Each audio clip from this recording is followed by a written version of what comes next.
morning, everyone. Welcome back to our home renovation remodel project thingamabobber. So excited to have you back with us today because this is the part of the project that I have been waiting to get to for since the beginning. This is the one thing that I was most excited about was the actual flooring install.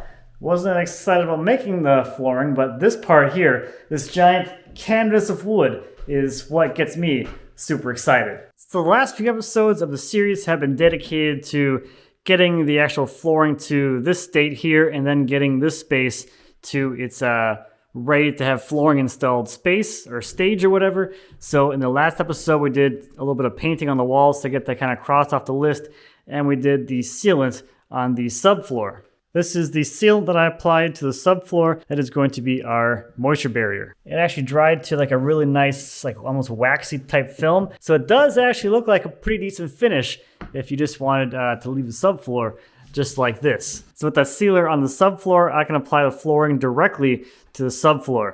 And we'll be doing a glue down for this flooring, and I'll show you that product as we get further along. But I already went ahead and got started doing my first little batch of layout just to kind of get this first chunk of stuff kind of figured out. So we have, I think it's like 35 feet from the front of the house to the back of the house here.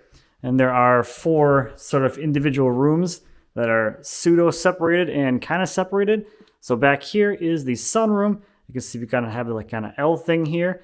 And then into this little section here, this is the breakfast area. We'll have a built-in bench right here. Table and chairs. This is the pantry, which is actually in its own kind of room.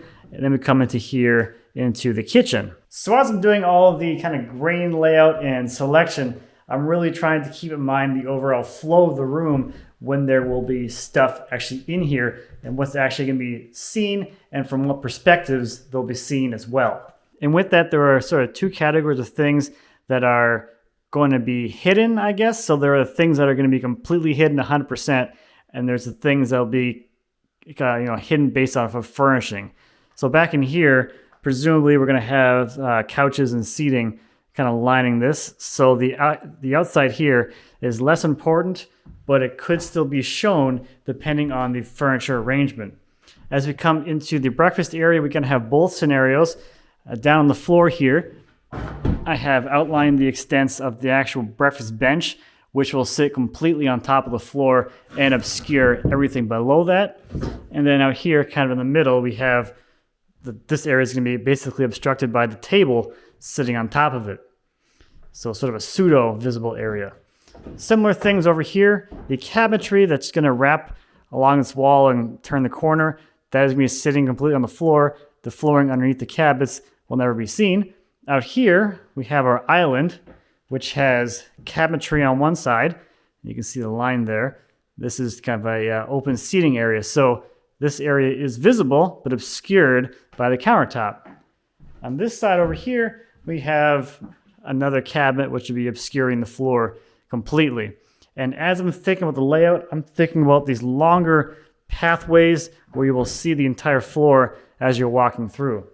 So this spot right here, this is an aisle kind of all the way down into the sunroom. So this is kind of the area like that I care the most about. This needs to be visually pretty darn awesome. So there is a lot of nuance and a lot of things that I'll share along the way as we get into the install. Lots of little details and things. But for now, I want to finish up my initial layout of these first few rows. I have a few boards to cut in here. So you can see this guy I'm going to have up until this knot, which is going to fit perfectly. This little choppy chop.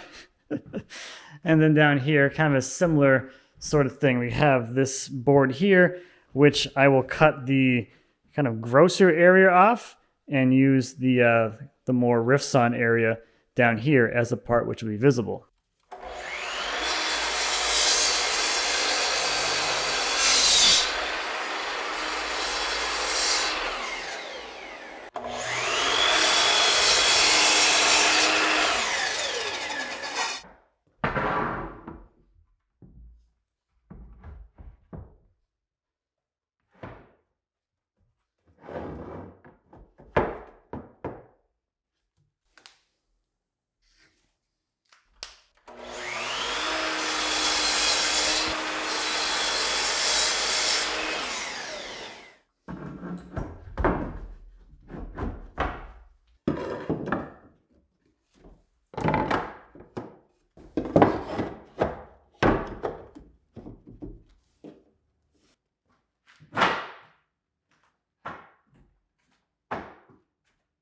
Okay, so that takes care of the layout for the first 1, 2, 3, 4, 5, 6, 7 rows.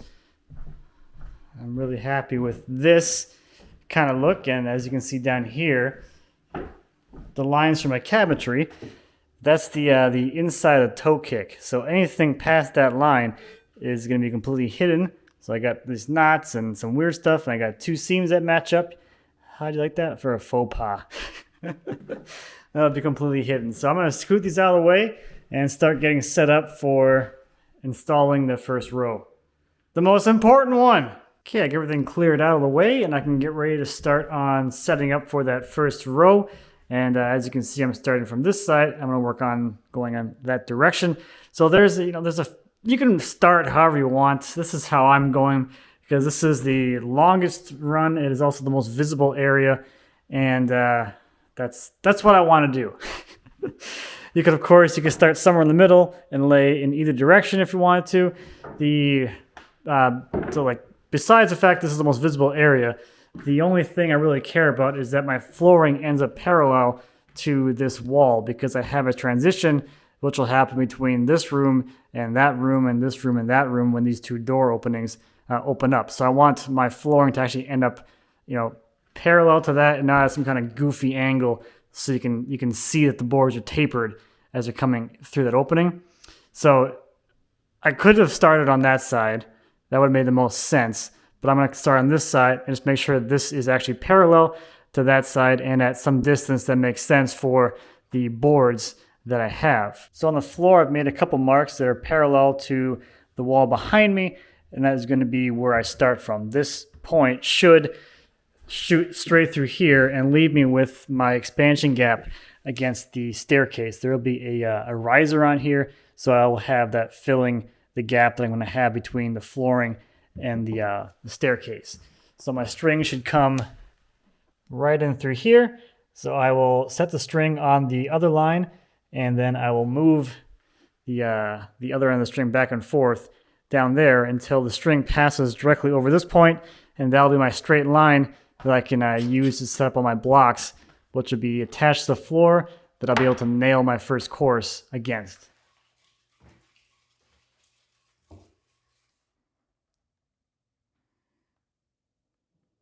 So what I'm seeing initially is that the face of the staircase is not parallel to that wall. It's off by, I don't know, 3/4 of an inch over its length, or at least that. So basically what's happening is the string is hitting on this front corner here before it's actually coming in line with my mark that I want to be lined up over. So what I am going to have to do is shift my line over a little bit so I can go down there and move that anchor point over a little bit, maybe, I don't know, 1/4 inch or so. That'll also shift this line over a little bit, and hopefully I have enough room in here where I have a gap that's big enough for expansion and will also still be covered by the riser. Otherwise, the riser will have to be shimmed out a little bit to make up for that extra bit of material and all of that. So this is always like, with everything. First course, first row. This is where all the monkey business is.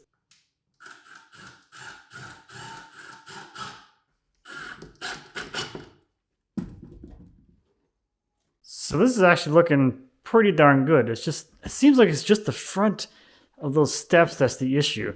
So my line is still parallel to that wall. I checked with the laser.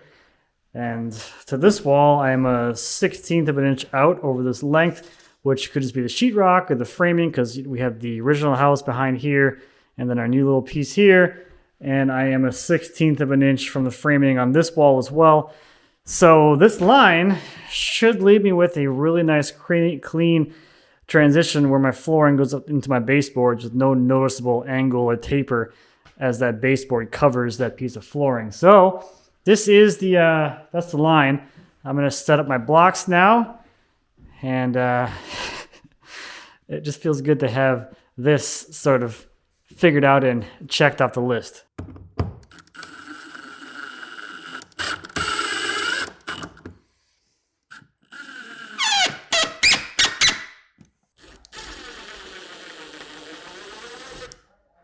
Okay, all the blocks are set. So I can get the string out of here now and start laying this first row. You should know by now that when I say it's time to start going, it means that there's still more time to double check and correct anything. So with all my first row boards in there, just kind of dry fit, taking a look, I can tell this block and that block are a little bit too far this way. So I'm gonna just scoot those back towards the wall a little bit, and then everything else should line up just fine. It's actually looking pretty good. I think I'm good now. I think I'm ready to start laying down. So again, this is the adhesive that I'm using to adhere the flooring down. We have cleats as well, but the general gist of what I'm reading about installing these wider planks is the flooring installer people, they want you to have a little more securement, because if you imagine we're doing like 2-inch strips, we'd have 3 times as many physical fasteners holding the flooring down to the subfloor. In this case, we have fewer, and then this adhesive will also help keep the floorboards from kind of creeping around. So this comes with these clip-on trowel thingamabobbers for spreading it. God, I should have worn gloves. This is gross. On something like this, you can do a glue assist with just like a little bit of glue, or you can do a full glue like I'm going to be doing here, where you actually fully glue, the entire board down to the floor. This adhesive is flexible, allow the floor to kind of float a little bit so it can do its seasonal expansion and contraction. Kind of the biggest issue with the wider stuff, if you do have the movement, is if you only have the nails securing it to the floor, the movement, the expansion contraction can cause the floorboards to like reposition themselves and shift around. So over time, you end up with these weird gaps in different places, especially if you're using flooring that's not a uniform grain cut. So if you're doing like a random board, you have plain sawn, quarter sawn, rear sawn in there, everything is expanding and contracting differently. They're pushing their way through all the fasteners and shifting around, and they can kind of get out of place, and you end up with all these gaps. So this comes with a couple different trowels you can use. The shape I'm using here has these little nubs on the bottom. That's going to be basically bottoming out parts that'll leave a consistent thin layer of glue directly on the floor. So I'm going to be a little more cautious with this first course, because I want to get this first one fully in here, and then in the future we can do a whole swatch of glue. But right now I just want to do the first one. The working time on this is 60 minutes, and then the cure time is like 24 hours. Ugh. Goopy.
Okay.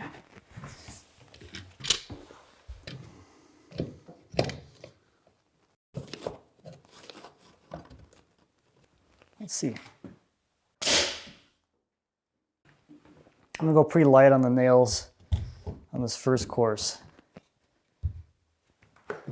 In case I need to tweak anything.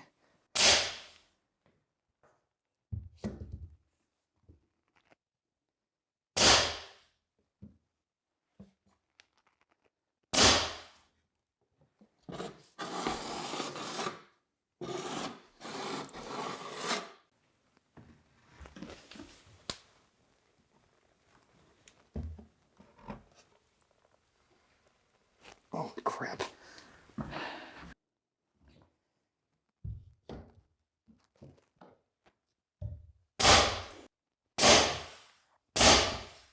Okay, this one's going to be a little bit tricky and goofy because it has a bow in it that I have to take out. It's bowed this way, so the ends have to be secured before I can pull the middle back out. So we'll see how that goes.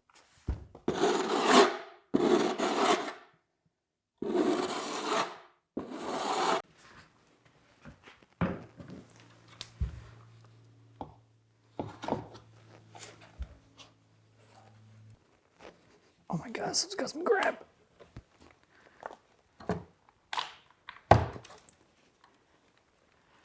There we go.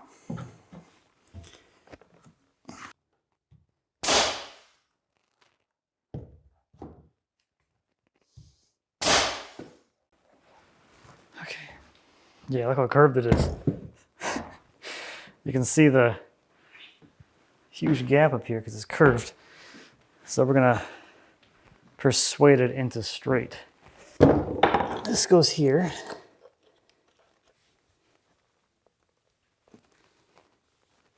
And I will this.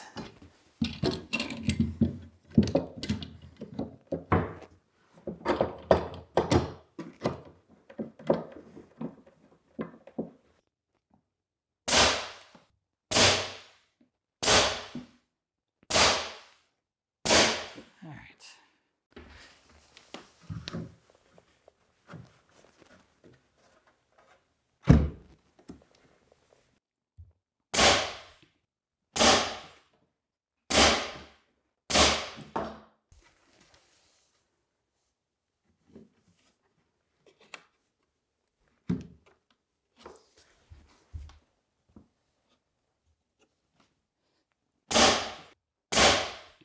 Okay, that is the first row all installed and looking good. I think I'm just gonna go right into laying the next few rows and kind of see where it goes from there. Just gonna clean up any of the glue that I got, past the line because I don't want that there. So when I reverse install and go that way towards the wall, which I'll do last. Mostly because like that and this, I'll fill in with whatever garbage is left over at the end, and because that's going to be completely covered.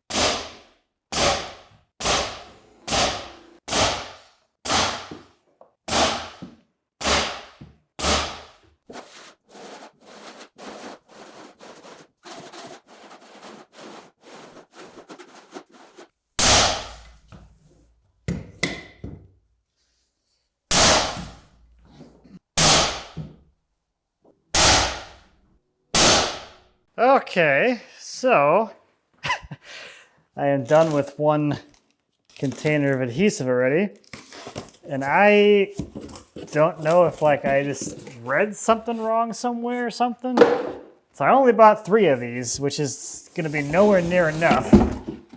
I read the jug again, and it says that it's good for 70 square feet, so I need basically 10 of them. I don't know how I got like 200 square feet of coverage in my head. I don't know. Oh, look. A newer one. Newer design. The same thing. 5. I'm kind of worried now.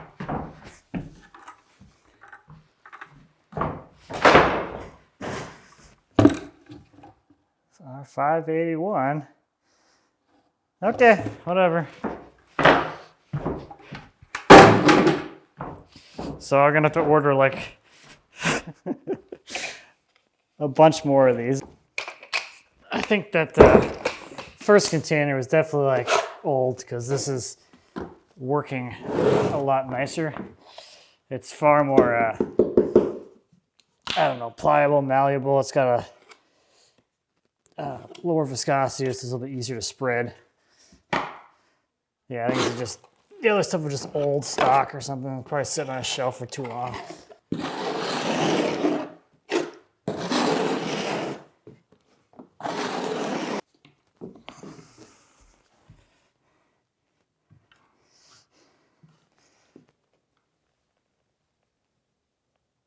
Ugh.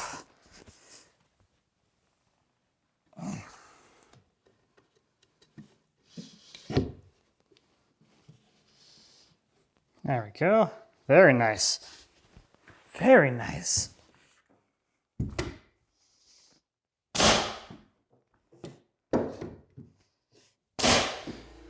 Excitingly, there are the first 7 rows all installed and happy and ready to go.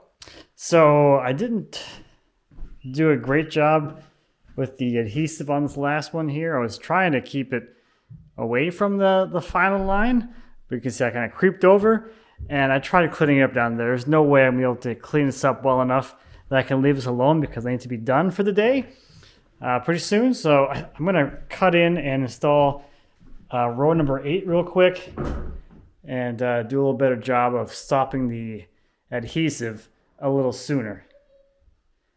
Because if there's adhesive left there like this, I'm never gonna be able to clean it out. And get this next row to actually seat. Okay, there's our next row. All cut and ready to go. So I'm gonna get this thrown in here real quick and then I'm calling it a day.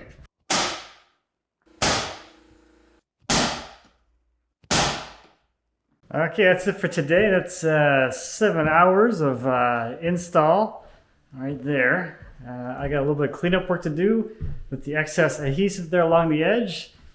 And then we'll see you tomorrow. It's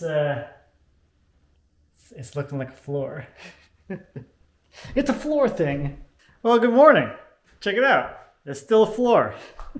So I'm getting ready to start laying out the next batch of boards here to go in, and I thought I would bring you along a little more in detail on this one because now we're kind of into what I would say is the main focal point, the biggest area of most importance for the whole floor, which is this large walkway right here. If you imagine walking in here, we'll have probably seating over here, something over there, and then the breakfast table and benches and seats and everything. So this is kind of covered as well, but as you round the corner and you come straight back through here, this is the main walkway connecting all the spaces, and you arrive to the kitchen island where the flooring is interrupted and broken by the end cap of the island, but then the area underneath it is visible as well. But this is very important.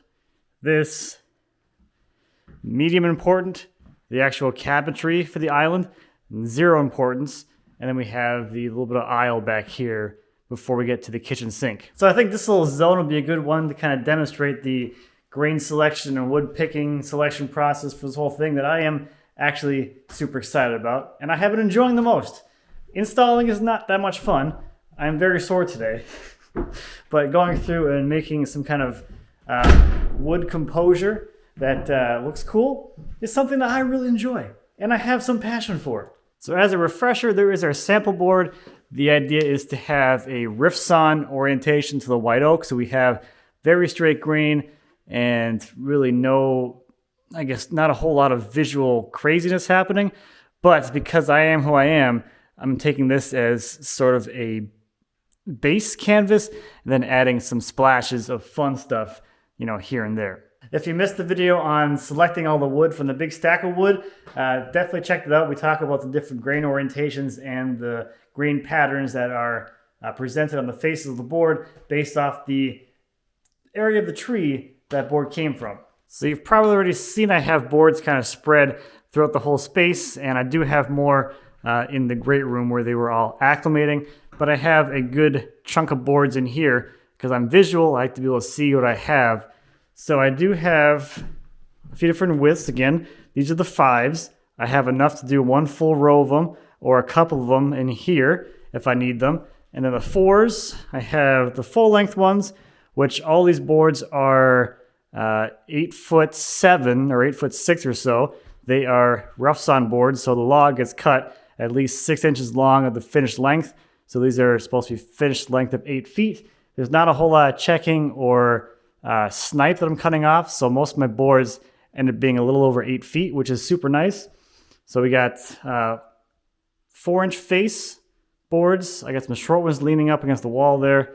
I got the 4-inch kind of long ones there, and then I have the 6-inch stuff down here. I have the shorts against the walls, so I can kind of take a look and see what I have, and I got the bigger ones here, in the middle. So since I'm starting on this end, again, there's probably going to be a couch covering most of the beginning of that board, the first few feet of it. So if I have a board that has something goofy that I don't like on the start end of it, I can put that against the wall and use the whole board. Like this one's got this kind of weird, this thing going on, which I kind of like, but might not work. Or I might have something that has some quarter sawn Rayfleck, which I will hide under there. I'm not trying to use a whole lot of quarter sawn stuff out in the field, but a little splash here and there just to give some interest to the riff sawn. Otherwise, it seems like it would be just too much. So right here, smack in the middle of this aisle, I have some light Rayfleck, which I think is going to look really nice in front of here, kind of surrounded by the straight grain of the rest of the boards. And the last thing of importance is going to be where the seams actually line up. So I am trying to do my best at keeping the seams kind of far away from each other. So on this one, we have a seam right here, and we have a seam over there. So if I want to start a board and have it start here and only be, 3 feet long or so, I could do that. I can come over here and I can start one that is between that seam there and this seam here and have one that's like 6.5 feet long. Or I don't think I can do a full board here because if I go to the full length, that's going to put me right here. I have a seam there and a seam there. I think those are going to be too close together. So this starter piece here is either going to be a 3 foot and change or a 6 foot and change. So now to find the best board that works for that. That's kind of the fun part. It's like a big fun puzzle thing. Find the board that looks the best there and is also kind of the right length to use materials as conservatively as possible because there's a good chance that I won't have enough.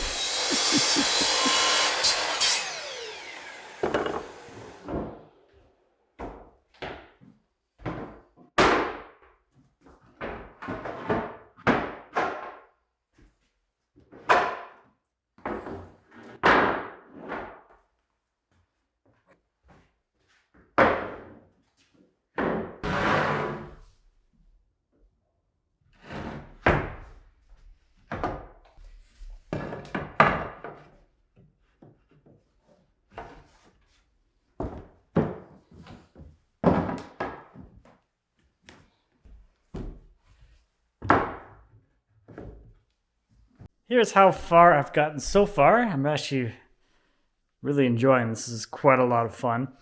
I think I'm going to go up until about this wall here, and that'll be the next kind of batch of install. And that'll leave me with 2 more sort of batches of installs. I'll have this section here, and then the section over there for the pantry and the dishes counter, or the dishes cabinet thing, kind of over there. I thought I'd take a moment just to stop and just get some commentary on the quality of the machining on the other, what are the wood pieces? What are the floorboards? If you recall, the biggest problem that I had the last time I made flooring was the inconsistency of the tongue and groove and all of the actual machined surfaces of my boards. I had to hand fit every single board with a shoulder plane or a track saw or something to straighten something or remove some extra material or what have you. So far, this has been like a lot more nice than it was last time. All the boards, for the most part, go together. It's not the tongue and groove that have a problem. It's usually the boards that are a little bit goofy. But the tongue and grooves seat completely. I don't really have a whole lot of problems with snipe. I have a little bit, and I'll show you one pretty, I guess, more common example. A little bit of snipe here isn't a huge deal because the whole floor has to be surfaced as long as it's not a huge dish. A bigger problem that I have been noticing is a little bit of snipe here and there on the actual tongue side. So I keep a little block here at the saw so I can check them all. And you can see this one's got a pretty good amount of snipe starting right there. So for whatever reason, the board got like kicked over in the cutter, and that made this little gap right here. So I'm double checking because this I can't really fix too easily. That has to be chopped off. Surface snipe I don't really care too much about, but that'll result in a gap on the show face or on the surface of the floor. So I'm trimming those off, but otherwise not too big of a deal. There's a little bit of snipe there on that board, but man, it's a lot different doing it this time with an actual like properly milled flooring, I guess. So that's where I'm at. So here is the selected and assembled middle section of the floor. I think it's looking pretty good. Before I forget, there's one more small defect thing that I want to show you from the milling process that I forgot to mention earlier. So the molding machine that I use is definitely not something you can just kind of throw stuff through and not really pay attention to what's going on, because things can happen and that viewing window is there for you to pay attention to see whatever's going on in there. So this board here has some kind of weird defects there along the edge. So what happened with this guy is as the board was feeding through, the side cutters knocked some big splinter off, and that got caught between the fence and the board running through it, which kicked the board deeper into the tongue cutter, causing all kinds of irregularities. So if I take this board and I put it into the groove of a normal board, you can see just how like messed up it is. So this is where I cut it off where it was fine. That's where it started to kick out, and then it kicked out again, and then that's kind of where I noticed. So I didn't feed another board into the machine after this one. I marked this as bad in production, so when I came up here, I could just chop off this section, and that becomes waste. Anyway, there were a couple of instances like that, but I just thought I'd point that out for those of you who are interested in that machine and some of the realities of running that. Maybe that's common with most milling machines, is you got to pay attention, or molding machines, you got to pay attention to what's going on. Maybe not, I don't know, but with this one, that viewing window is not there for looks. It is there for looks. It's there for you to look inside it and actually watch the boards going through and have a look out for any potential issues along the way. So let me show you a little bit of this layout, because I'm pretty excited about what's going on right here. So with this being essentially the main walkway through here, the longest stretch in the whole kind of area, I wanted to keep this as fairly clear material. I didn't really want a whole lot of defects in this area. I just sprinkle in a little bit of, some quarter sawn action here and there, but for the most part, this walkway is nice, clear, straight grain material. As we get into the island, I hid some of my more busy boards in here. So this is the open island section. This is where the seating is going to be. It'll be visible, but not completely visible. Be obstructed by the end wall or the end leg assembly thing of the island. And then as you get to the actual cabins, this is where I hid some of the junkier stuff, some of the knots and things in here. And then as you come through into the aisle between the kitchen sink and the island, I switched back to fairly straight grain stuff, and again, hiding, whatever underneath the kitchen sink. So that is the assembly. I'm going to go through and prep everything for install and do a little cleanup and get ready to get full of goop yet again. Okay, all prepped and ready to go. It's time to play with the goop again and get adhesive all over everything and literally everywhere, because I'm messy. So a couple things worth mentioning that I think I learned from last time, I guess, is just troweling enough for like 2 rows, or like basically the width of the trowel. Just trying to keep a kind of a narrow band, so that you don't have so much adhesive down that you're rushing to get through it all, and there's less adhesive for you to like step in. That's the biggest thing on my mind right now. One small detail I did with this next row is because I have this stop here. I tried to get most of the adhesive up that day, but it's pretty much impossible to get all the adhesive out from underneath the tongue. So on the boards that are going to butt into here next, I took them down to the shop, ran them through the table saw, and removed part of the bottom of the groove. That's going to give a little bit more space for junk and schmutz and whatever might be on the floor, any extra bit of adhesive, somewhere to go, so I don't have any problems with trying to get that row to fully seat. So a little quick hackery job there, and we can keep going.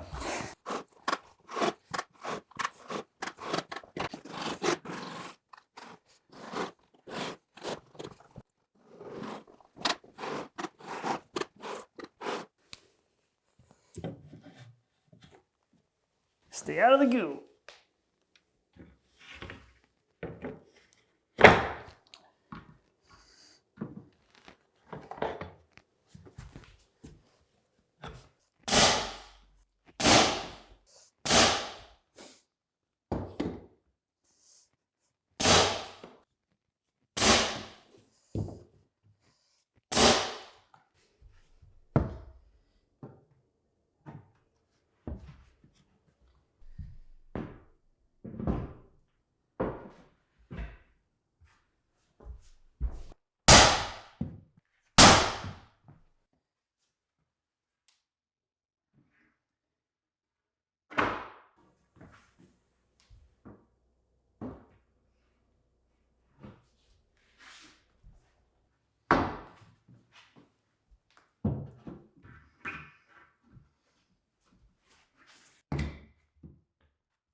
So there is where we're at now, a slightly wider bowling lane. And that round of install, I did notice a lot more inconsistencies in the milling of the tongue and groove, like whichever one it was, that one, where is it? Like this one here, that one, the groove wasn't fully formed for some reason, which is weird. And then this one, for some reason, it got narrower towards the end. It's not like it's sniped, it's just kind of like curved off somehow. So as I'm doing my selection now, I think I'm gonna be a little more particular about what I'm looking for, what I'm looking at, just to make sure that the boards I go to lay are actually gonna go in there fine.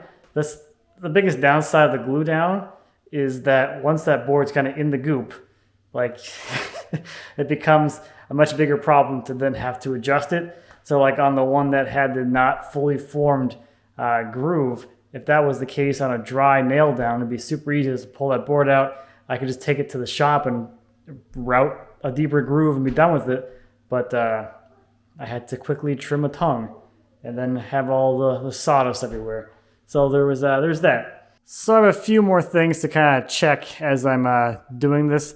I mean, it would be a huge amount of work to dry fit the entire floor first, or whole like rows or sections, but that'd be the time to find all those weird things, not when there's glue on the ground. So I'm going to finish up these last 2 rows here, which will get me to this cased opening, and kind of that'll be the last row that runs the full length of the room. Then I can lay the last little bit of the sunroom as its own thing, and I can lay the rest of the kitchen as its own thing, 2 smaller areas. I can kind of go that way instead of having to do the whole thing at once. So I have a fully cased opening here, and the casing is going to come out 6 inches. So if I use a 6-inch width and a 5-inch width, that gets me well within the casing here. The casing will be out to somewhere in there, and I have an expansion gap, a huge expansion gap. And then I'll just have a filler which goes right in there. So I'm going to pick these out next, get them prepped, and get them installed.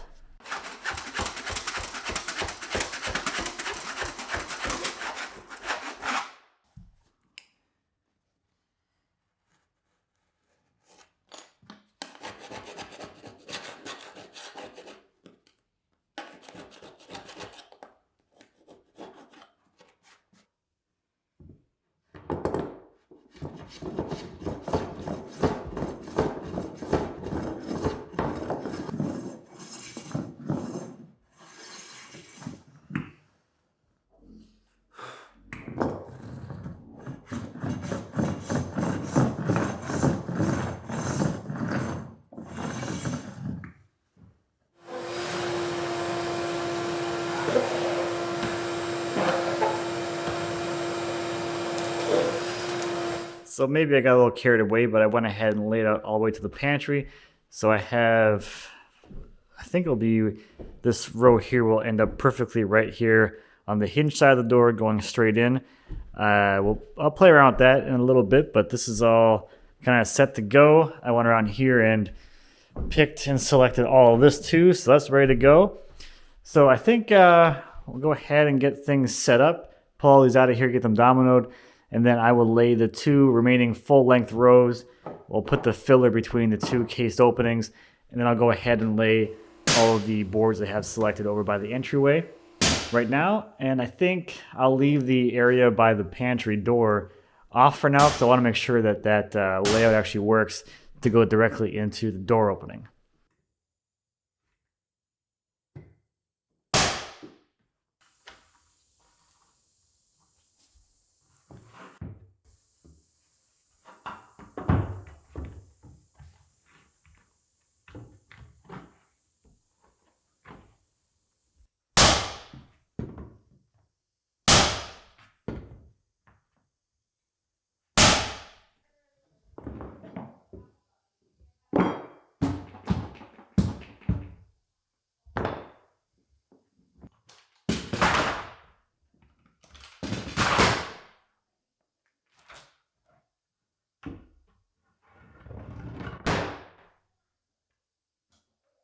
Okay, so what ended up happening with this one is, again, has a non-fully formed groove, which is kind of annoying because I didn't notice it before. So what's actually happening with this is my show face is actually getting smaller. So it is 5 7/8, which is what it should be at the ends, and in the middle it's 5 3/4. So if I were to just adjust this tongue to be shorter so that this can actually seat in there, that will have a gap on the other side of 1/8 of an inch, which is what I did over there, and I have a nice gap. So I need to actually be a little more cognizant of the milling inaccuracies in the wood. And that's kind of maybe the more unfortunate part about all of this is the molding machine doesn't seem to have produced absolutely perfect stuff. It has been a little bit less than perfect, which is really annoying. One of the biggest imperfections is the curvature in a lot of these boards. So back before I did anything, I ran all those boards through the jointer to give a nice straight edge to make sure that at this stage of it, as I'm seating my boards together, the boards are straight and I don't have to flex them all to come together. Most of them are pretty good, but some of them are a lot worse than they were before I jointed them. So something with the molding machine is causing it to produce a curve in the boards, which is kind of obnoxious. I'm guessing it is the two fences, which are not particularly easy or convenient to set up to be straight or parallel to each other. And then one thing I also noticed towards the end of the run is the fact that the feed rollers that press the board into the fence, they're not really like rigid enough to do that very reliably. So what I was noticing is that if you don't get the board started perfectly against the fence and started perfectly straight into the machine, it will continue at whatever angle you put it in at, because the roller things that push it into the fence aren't strong enough to actually push the board into the fence. It takes a while for it to kind of drift its way into the fence. So I was noticing that too, but apparently there was something else going on that was kicking the boards out away from the first side cutter. So that's kind of annoying. But overall, this is still a lot easier than the last time I did flooring with table saw, because every single one of those, the accuracy on the milling wasn't quite there. Running all the boards through the machine to the table saw wasn't a big deal. That was fairly easy, but when I went to do the install, all of the boards had to be tweaked and hand fit to each other because the tongue and grooves weren't absolutely perfectly uniform. So this is way easier than that, but I am honestly, I'm struggling to get like perfect results that I was hoping I was going to get, especially with these boards being curved, because the other issue with that is that when I go to actually chop these down on the ends, if the board is curved, I am cutting square along a curve. So that way when I put the board in here and I flex the curve out, my ends don't match up perfectly anymore, so I have these weird wedge gaps, which is also kind of annoying. So I guess the most annoying part is the fact that I tried to prevent all of this by actually going through and edge jointing everything first, and that didn't end up mattering at all because the machine still made it worse than it was to begin with. And see, this board has a curve in it too. So clamps again, more clamping.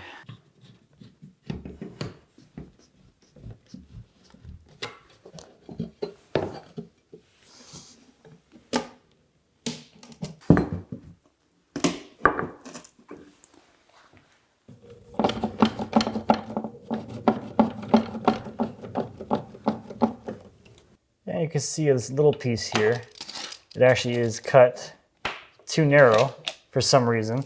So I will have this 1/16 inch gap. This is how wide it should be. This is how wide it was cut to for some reason. So this sliver will be a gap, which I guess I could fill, but it's just annoying. These all went through the same machine with the same settings, and they're different enough.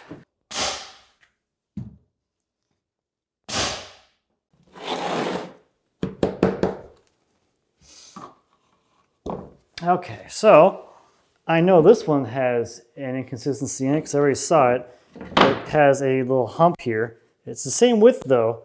It's weird. It's not straight. It comes, it humps, and it goes straight out again. And I only noticed that because I took it down to the table saw to remove part of the groove, and it followed on the table saw. I'm like, what the heck is going on? There's a weird hump there. So this one is going to be having to be forced into place.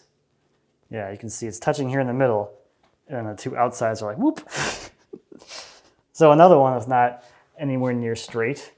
I know I haven't spoken a whole lot about the actual machine and I guess my overall thoughts on it, but if you're looking at buying one of those machines thinking that you could make and sell some additional products like flooring or trim or moldings or whatever, it's going to be a while until you're in a position where you can consistently and reliably produce a product that has any level of good enough accuracy, especially for a product like flooring, which requires a high level of accuracy and consistency.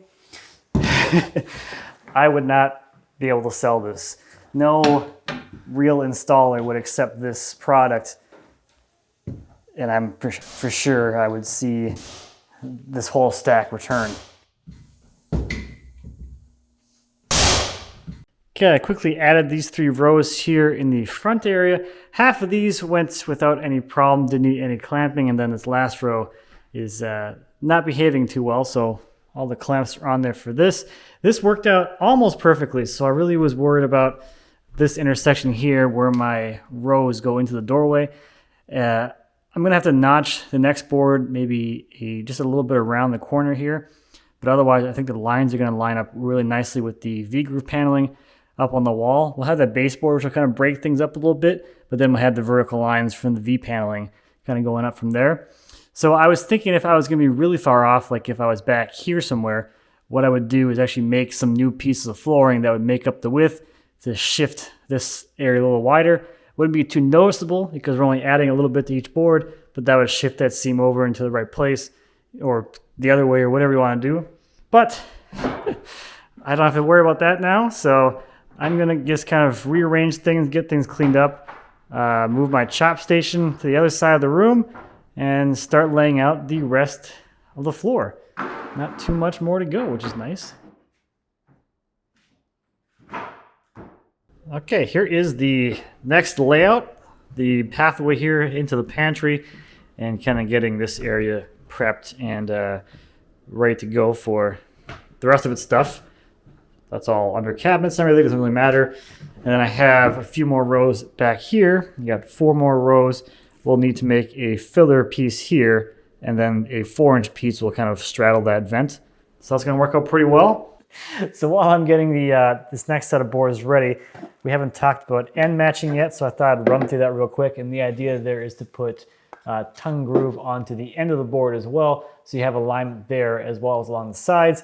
And that is going to ensure that over time, if the boards do decide to move or shift a little bit, that you don't have any little bit of a lip there in the middle of the floor. Especially if one board wants to cup and the other one wants to stay flat, you're gonna end up with this little like weird end hump thing going on in the middle of the floor that you could catch your foot on or whatever, and it wouldn't be as seamless and smooth otherwise. So you can cut tongue groove directly onto the end of the boards. You can use a router with a tongue cutter and a groove cutter, so you probably want to have 2 routers set up for that. The biggest thing you want to watch out for is on the tongue cutter. Since that's going to be a bearing guided bit, you want to be careful as you're coming around the end because you're going to be cutting into the show face with the top of that tongue cutter to actually make that tongue. It's the same thing with any bearing guided bit. If you don't want to go around the corner, round it over, you have to be very careful that you don't slip past the corner of the workpiece with your bearing. So for that reason, if you're going to be doing a router-based tongue and groove, I would definitely route towards the tongue, the existing tongue. That tongue is going to support that bearing a little bit more so you can get past your show face and not have to worry about coming around the corner. A little bit probably easier way, which may be more work, would be to do 2 grooves. So you just use a groove cutter to cut the groove on both pieces, and you make a spline to go between them. It's just you gotta make all the splines, which, you know, whatever. What I did last time I made a floor is I used the domino to do basically the same thing. This is gonna cut those little mortises into the end of the board, and it's gonna be basically the same thing as doing tongue groove. I find using this to be quite a bit easier, quicker, and it's a lot cleaner because the dust extraction is really nice, so you don't have sawdust and stuff all over your workspace, which is kind of nice. So I'm using a 5mm cutter, and I have my slop setting here on whatever that is, the second slop setting. So it's gonna make the slot for the domino a little wider than the domino itself, which is gonna make it easier to get the 2 boards aligned and slid together. For alignment, I'm using the paddles for the 6-inch boards. So this allows me to just butt the board into the paddles, and that acts as my stop. That's one side. I can come around to the other side. And then for the middle one, I just eyeball center. Since I'm using that slop setting, it doesn't need to be super perfect, but it's basically a 1/4 inch on either side of the fence, gets it centered, and I can just go ahead and plunge for that. On the smaller stuff, the 4-inch stuff, I'm using the scale directly on the domino itself. It has a millimeter scale, so I'm using 25 millimeters is the point from the edge that I'm plunging my dominoes in at, one on each side, and done and ready to go. So I just have a few more boards to go here, and then we'll start laying these in here. But that's what I've been doing this whole time, and it works out pretty nicely.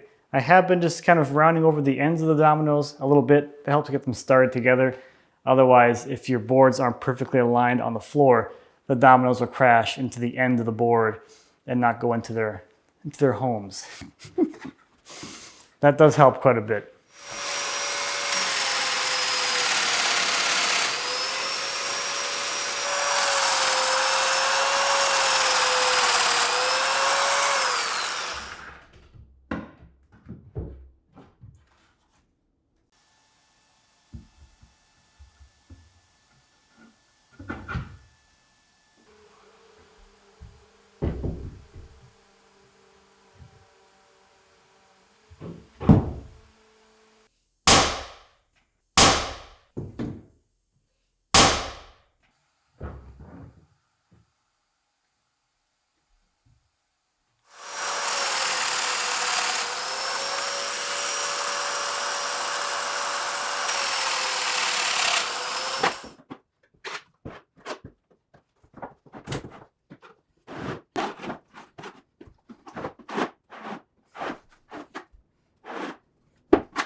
Oh man, it's actually feeling like a real room now. It actually feels bigger somehow now that I'm kind of basically to the other wall. The room feels quite a bit larger for whatever reason.